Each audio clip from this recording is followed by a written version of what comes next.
সেটা হলো নবীর প্রেম, নবীর ভালোবাসা সাহাবায়ে কেরাম কিভাবে দিয়েছে, যার কোনো মেসাল তুলনা উদাহরণ দিতে যে আমরা নিজের বাসা শেষ করে দিতে পারবো, কিন্তু নবীর প্রেম নিয়ে আলোচনা করে শেষ করা সম্ভব না।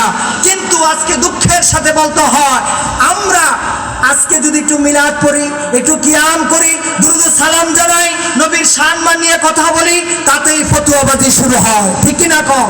এটা বেদাত, এটা শিরক, এই সেই এরকম ভাবে আমাদের ঈমানের মধ্যে ভাইরাস ঢুকাতে চাচ্ছে। ঠিক কি না কম? আমরা আজকের এই নয়াকান্দি এই সুন্নি সম্মেলন থেকে ওই সমস্ত ভাইদেরকে বলবো, আগে কোরআন হাদিসকে রিচার্জ করে করে পড়ো, তারপরে নবীর প্রেম পেয়ে যাইবা। ঠিক কিনা কন?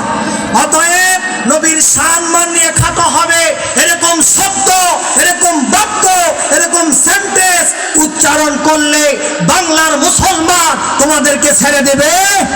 উড়ে এসে দূরে বসে আউলিয়া কেরামদের এই জমিনে বসে আল্লাহর নবীর শানে বেয়াদবি করবে, এটা আমরা ছেড়ে দিতে পারি? কথা বলেন, ছেড়ে দিতে পারি?